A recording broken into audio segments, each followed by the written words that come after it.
Hello everyone, this is Shivam here and आज की इस वीडियो में हम बात करने वाले हैं स्टेबिलिटी ऑफ कार्बोकैटायन को लेके। तो देखिए, रिएक्शन इंटरमीडिएट की पूरी सीरीज चल रही है हमारे पास, जिसमें हमने फर्स्ट वीडियो में बात की थी रिएक्शन इंटरमीडिएट के जनरल इंट्रोडक्शन के बारे में।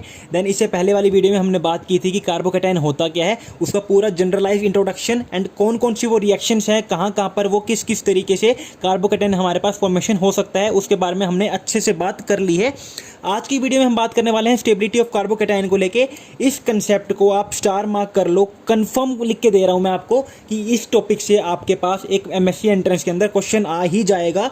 हर बार आता है, इस बार भी आएगा। तो इसको आपको अच्छे से समझना है कि स्टेबिलिटी ऑफ कार्बोकैटायन अगर हमें देखनी है, अगर हमें कंपेयर करना है किसी भी गिवन मॉलिक्यूल के अंदर कि कौन सा कार्बोकैटायन सबसे ज़्यादा स्टेबल है एंड कौन सा कार्बोकैटायन लीस्ट स्टेबल है, तो हम कैसे देख सकते हैं। तो देखिए, जैसा कि मैंने आपको बताया था कि हमें एक चीज़ पढ़नी है, that is classification of carbocation, कि हमारे पास कार्बोकैटायन कैसे कैसे होते हैं। तो देखिए, हमारे पास दो तरीके के कार्बोकैटायन होते हैं। एक तो होता है क्लासिकल कार्बोकैटायन एंड एक हमारे पास होता है नॉन क्लासिकल कार्बोकैटायन। तो दोनों के अंदर फर्क क्या होता है, तो देखिए एकदम सिंपल, एकदम जनरलाइज वे में अगर आपको बताऊं तो वो सभी की सभी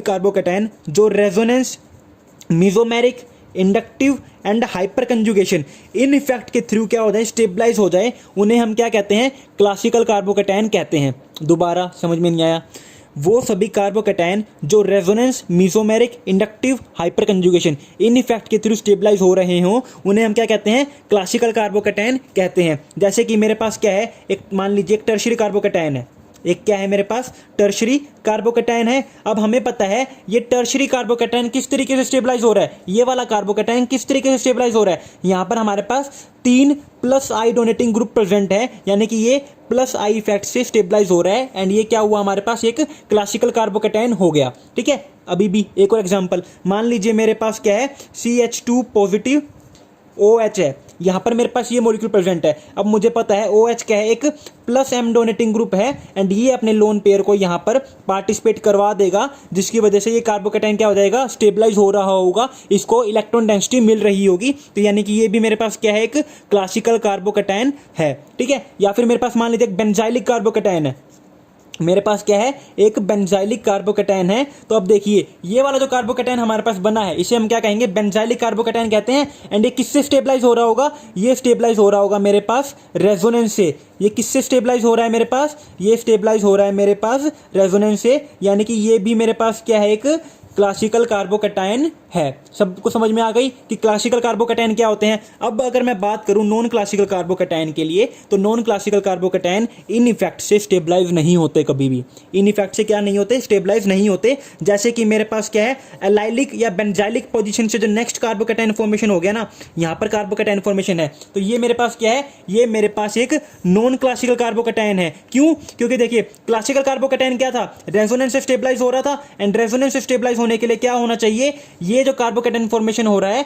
ये कंजुगेशन में प्रेजेंट होना चाहिए, किसके साथ, पाई इलेक्ट्रॉन डेंसिटी के साथ। लेकिन ये तो क्या है, ये इस कार्बन के साथ एलाइलिक बेंजाइलिक कार्बन जो मेरे पास है उससे नेक्स्ट कार्बन के ऊपर प्रेजेंट है, यानी कि ये वाला जो कार्बोकैटायन है ये स्टेबलाइज नहीं हो सकता, किसके थ्रू, रेजोनेंस के थ्रू। एंड मैंने क्या कहा था आपको, स्टेबलाइज नहीं हो सकता किसके थ्रू, रेजोनेंस के थ्रू। एंड मैंने आपको यही कहा था, वो सभी कार्बोकैटायन जो कि इन इफेक्ट से स्टेबलाइज ना हो पाए, इन इफेक्ट से स्टेबलाइज ना हो पाए, उन्हें हम क्या कहते हैं, उन्हें हम कहते हैं नॉन क्लासिकल कार्बोकैटायन। एंड एक आपको खतरनाक सी चीज बता दूं, एकदम होश उड़ाने वाली, जो नॉन क्लासिकल कार्बोकैटायन होते हैं ना, वो ज्यादा स्टेबल होते हैं as compare to classical carbocation.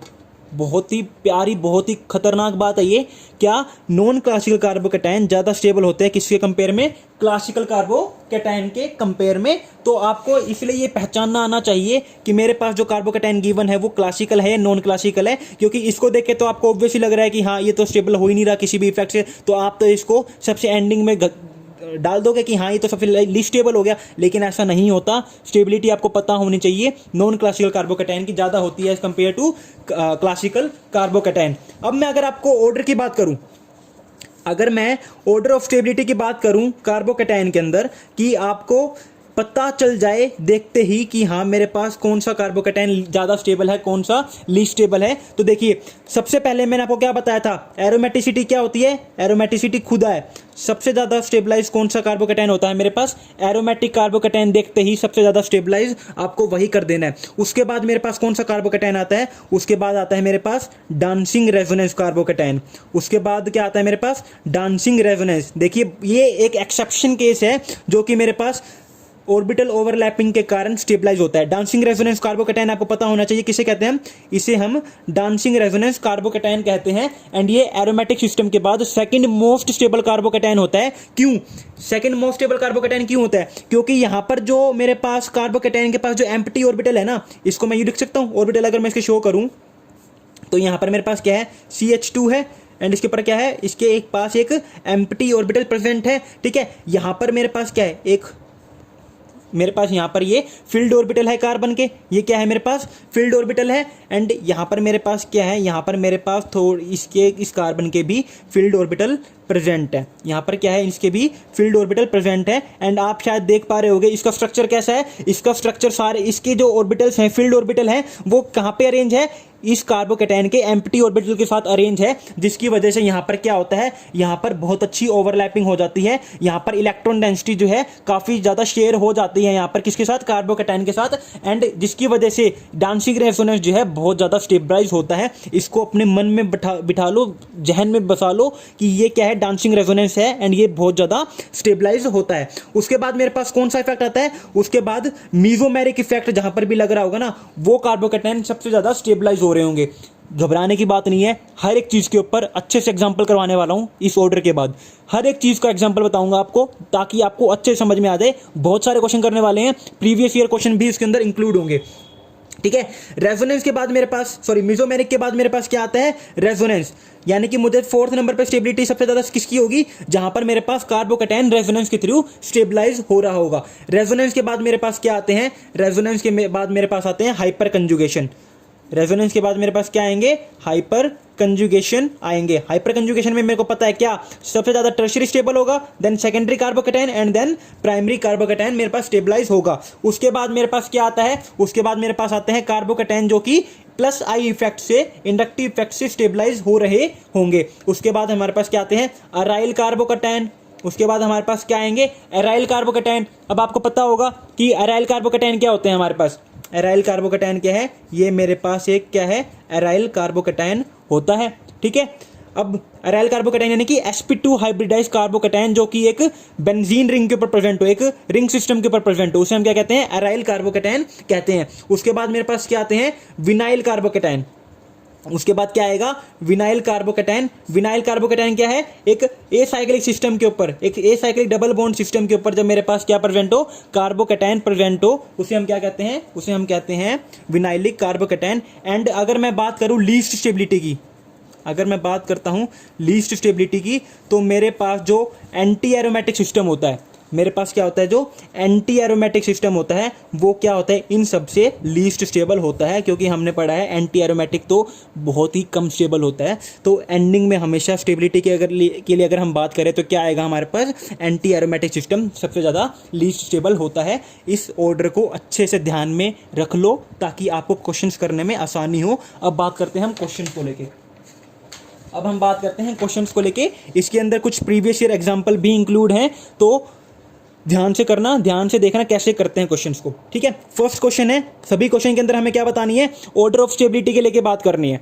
सब क्वेश्चन के अंदर हमें क्या बताना है, ऑर्डर ऑफ स्टेबिलिटी क्या रहने वाला है। तो देखिए फर्स्ट क्वेश्चन की अगर हम बात करें तो दिख गया सबको, ये क्या है मेरे पास, डांसिंग रेजोनेंस।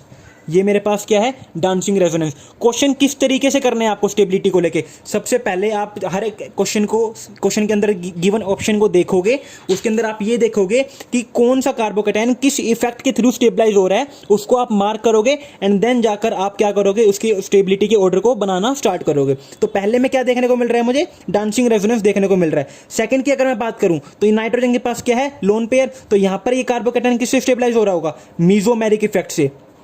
किससे स्टेबलाइज हो रहा है ये, मीजोमेरिक इफेक्ट से। एंड थर्ड मेरे पास क्या है, ये मेरे पास रेजोनेंस से स्टेबलाइज हो रहा है। ये किससे स्टेबलाइज हो रहा है? रेजोनेंस से स्टेबलाइज हो रहा है। एंड मैंने आपको बताया था थोड़ी देर पहले ही, जिसने भी ध्यान से सुना था, कि ऑर्डर क्या होता है मेरे पास कार्बोकैटायन स्टेबिलिटी का? सबसे ज़्यादा एरोमेटिसिटी, देन मेरे पास डांसिंग रेजोनेंस, देन मेरे पास क्या आता है? मीजोमेरिक इफेक्ट, देन मेरे पास क्या आता है? रेजोनेंस। अगर मैं इस ऑर्डर को ध्यान में रखूँ तो मेरे पास मान लीजिए ये फर्स्ट है, ये सेकंड है एंड ये थर्ड है, तो मेरे पास ऑर्डर ऑफ स्टेबिलिटी क्या हो जाएगा? सबसे ज़्यादा first, then second and then third. क्यों? फर्स्ट मेरे पास क्या है? Dancing resonance, then mesomeric and then मेरे पास नॉर्मल रेजोनेंस। सबको समझ में आ गया? अब बात करते हैं नेक्स्ट क्वेश्चन की। बहुत इंपॉर्टेंट क्वेश्चन है, इसको स्टार मार्क कर लो। यहाँ पर क्या देखने को मिल रहा है मुझे? क्या सिस्टम है मेरे पास?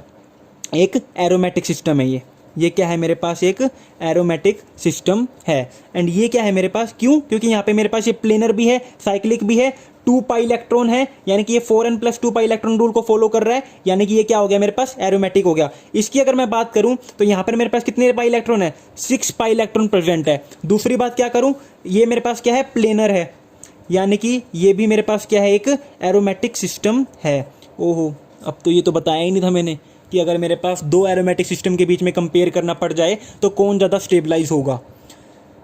हमेशा याद रखो, कार्बोकैटायन क्या था हमारे पास? प्लेनर स्ट्रक्चर था। जब मैंने कार्बोकैटायन का जनरल इंट्रोडक्शन दिया था, इसलिए मैंने आपको बताया था, कहा था शुरू में ही, कोई भी वीडियो छोड़ने की ज़रूरत नहीं है।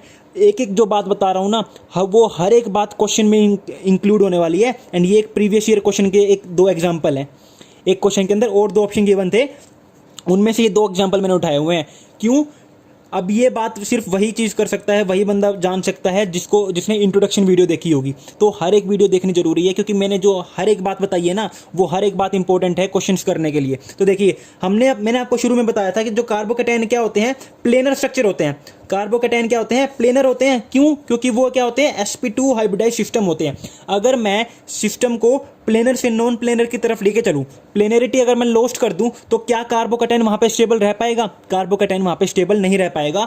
एंड एक बात याद रखना, जैसे जैसे मैं रिंग का साइजिंग बड़ा करता चलता हूं ना, जैसे जैसे मैं रिंग को बढ़ाता चलता हूं, उसका साइज इंक्रीज करता चलता हूं, वैसे वैसे वहां पर उस रिंग के नॉन प्लेनर होने के चांसेस क्या होते चलते हैं? बढ़ते जाते हैं। तो यहाँ पे मेरे पास क्या है? एक 7 मेंबर की रिंग है, ये मेरे पास क्या है? एक 3 मेंबर की रिंग है। तो कौन सी ज्यादा स्टेबल होगी? ऑब्वियस सी बात है, 3 मेंबर की रिंग जो है ज्यादा स्टेबल होगी, ज्यादा एरोमेटिक होगी as compare to 7 member ring. Reason क्या है? जैसे जैसे रिंग का साइज बढ़ता चलेगा, वैसे वैसे प्लेनरिटी क्या होती जाएगी? लॉस्ट होती जाएगी। क्यों? एक प्लेन के अंदर प्रेजेंट है सारे के सारे कार्बन एटम मेरे पास। जैसे जैसे मैं रिंग का साइज बढ़ा रहा हूं, वैसे वैसे क्या हो जाएगा? इनको एक जगह पे होल्ड करना, एक ही प्लेन में होल्ड करना मुश्किल होता चला जाएगा। एंड नॉन प्लेनरिटी अगर आ जाएगी तो कार्बोकैटायन वहां पे स्टेबल नहीं रह पाएगा। क्यों? क्योंकि कार्बोकैटायन खुद में आपस में क्या है? खुद में प्लेनर है। अगर नॉन प्लेनर जगह मेरे पास बन जाएगी तो वहां पर मेरे पास कार्बोकैटायन स्टेबल नहीं रह पाएगा, जिसकी वजह से मेरे पास क्या होएगा? एक स्मॉल मेंबर रिंग जो है वो ज्यादा एरोमेटिक होती है as compare to large member ring. ठीक है, अब बात करते हैं इस क्वेश्चन की। यहाँ पर क्या है? ये क्वेश्चन मुझे दिख रहा है मीजोमेरिक इफेक्ट से क्या हो रहा है? स्टेबलाइज हो रहा है। यहाँ पर क्या है? ये भी मेरे पास मीजोमेरिक इफेक्ट से स्टेबलाइज हो रहा है, यानी कि मेरे कंसेप्ट तो खत्म। क्यों? क्योंकि मैंने आपको बताया था कि मीजोमेरिक इफेक्ट जो है वो मीजोमेरिक इफेक्ट के अंदर मेरे पास दोनों ही एग्जांपल जो है वो दोनों मीजोमेरिक इफेक्ट से स्टेबलाइज हो रहे हैं। दोनों के अंदर ऑक्सीजन एटम प्रेजेंट है। अब मैं क्या करूँगा? अब यहाँ पर आपकी जनरल ऑर्गेनिक केमिस्ट्री जो है ना वो काम आती है। मीजोमेरिक इफेक्ट तो चलो ठीक है, दोनों में सेम है, लेकिन यहाँ पर कोई और इफेक्ट भी तो होगा, इंडक्टिव इफेक्ट भी तो होगा, हाइपर कंजुगेशन भी तो लग रहा होगा यहाँ पे। अब यहाँ पे मैं इस चीज़ को कैसे सोल्व करूँगा? इस चीज़ को मैं सोल्व करूँगा on the basis of hyper conjugation. Hyper conjugation के लिए हम क्या देखते हैं? Number of hydrogen. यहाँ पर मेरे पास कितने हाइड्रोजन प्रेजेंट है? 1 और 2 हाइड्रोजन मेरे पास यहाँ पे हाइपर कंजुगेशन में इन्वॉल्व हो रहे हैं। एंड यहाँ पर मेरे पास कितने हाइड्रोजन इन्वॉल्व हो रहे हैं? 1 ही हाइड्रोजन इन्वॉल्व हो रहा है। एंड मैंने आपको पता होगा हाइपर कंजुगेशन के अंदर क्या होता है? जितने ज़्यादा हाइपर कंजुगेटिंग स्ट्रक्चर होते हैं उतनी ही ज़्यादा उसकी स्टेबिलिटी होती है। यानी कि मीजोमेरिक इफेक्ट दोनों में क्या है? सेम है, लेकिन हाइपर कंजुगेशन इफेक्ट किसके अंदर ज़्यादा है? फर्स्ट वाले के अंदर ज़्यादा है एज कंपेयर टू सेकंड। तो कौन सा कार्बोकैटायन स्टेबल हो जाएगा मेरे पास? 1 ज़्यादा स्टेबल है एज कंपेयर टू सेकंड। ठीक है, सबको समझ में आ गई ये बात। अब बात करते हैं इस क्वेश्चन की, नेक्स्ट क्वेश्चन की। ऑर्डर ऑफ स्टेबिलिटी ही पूछा हुआ है। दोनों के अंदर हमारे पास क्या है? +m डोनेटिंग ग्रुप है। दोनों के अंदर हमें पता है प्लस M डोनेटिंग ग्रुप है। तो अब यहाँ पर हम कैसे करेंगे, अब हम यहाँ पर देखेंगे कि किसकी इलेक्ट्रॉन डोनेटिंग टेंडेंसी ज़्यादा है। जो ज़्यादा इलेक्ट्रॉन डोनेटिंग ग्रुप होगा मेरे पास वो ज़्यादा स्टेबलाइज कर रहा होगा कार्बोकेटायन को। हमें पता है इलेक्ट्रोनेगेटिविटी की अगर मैं बात करूँ तो ऑक्सीजन की इलेक्ट्रोनेगेटिविटी ज़्यादा होती है एज कम्पेयर टू नाइट्रोजन। तो अब मैं इन दोनों क्वेश्चन की अगर बात करूँ तो एक ऑक्सीजन है एंड एक नाइट्रोजन है। ऑक्सीजन ज़्यादा इलेक्ट्रोनेगेटिव होता है जिसकी वजह से ये उतनी आसानी से अपने लोन पेयर ऑफ इलेक्ट्रॉन को पार्टिसिपेट नहीं करवा पाएगा जितनी आसानी से नाइट्रोजन पार्टिसिपेट करवा रहा है। यानी कि यहाँ पर मेरे पास क्या है, प्लस M इफेक्ट जो इफेक्ट है वो डोमिनेट कर रहा है इस केस में। यानी कि एरोमेट स्टेबिलिटी का ऑर्डर भी क्या हो जाएगा, ये वाले जो मेरे पास कार्बोकेटायन है ज़्यादा स्टेबल होगा as compare to second. First वाला ज़्यादा स्टेबल है यहाँ पे भी सेकंड से। सबको समझ में आ गया। अब बात करते हैं, अभी तक तो हम दो कर रहे थे, अब बात करते हैं 5। अगर मेरे पास 5 ऑप्शन गिवन है इसके अंदर कैसे करना है, क्योंकि 2 के बीच में कंपैरिजन करना आसान हो जाता है। जब इतने सारे ऑप्शन सामने आते हैं देखने को मिलते हैं तब वहाँ पर मजे आते हैं, वहाँ पर आपके रियल कंसेप्ट उभर के आते हैं। तो देखिए कुछ भी नहीं करना, कार्बोकेटायन की स्टेबिलिटी देखनी है हमें। सबसे पहले इफेक्ट देखते चलो, कहाँ पर कौन सी इफेक्ट के कारण हमारे पास कोई भी स्ट्रक्चर स्टेबल हो रहा है। यहाँ पर क्या है मेरे पास, रेजोनेंस लग रहा है। यहाँ पर क्या है मेरे पास, रेजोनेंस लग रहा है। यहाँ पर क्या लग रहा होगा मेरे पास, हाइपर कंजुगेशन, सॉरी इंडक्टिव लग रहा है। यहाँ पे मेरे पास, यहाँ पर मेरे पास क्या लग रहा है, इंडक्टिव। यहाँ पर मेरे पास ओहो 3 मेंबर की रिंग है, ऊपर से कार्बोकेटायन है, सबसे ज़्यादा अनस्टेबल कार्बोकेटायन है ये एंटी एरोमेटिक के बाद। इसको तो भूल ही जाओ, उसको तो लास्ट में कर दो एकदम एंड में। यहाँ पर मेरे पास क्या लग रहा है, मीजोमेरिक। यहाँ पर क्या लग रहा है मेरे पास, मीजोमेरिक। एंड यहाँ पर मेरे पास क्या है, रेजोनेंस। यहाँ पर मेरे पास क्या है, resonance. And order of stability of carbocation क्या होता है, सबसे ज़्यादा मीजोमेरिक, देन मेरे पास रेजोनेंस, एंड देन मेरे पास क्या होता है, इंडक्टिव इफेक्ट। सबको समझ में आ गई ये चीज़, सबको अच्छे से समझ में आ गई। तो मीजोमेरिक किस में देखने को मिल रहा है हमें, मान लीजिए ये मेरे पास first, second, third, fourth, fifth.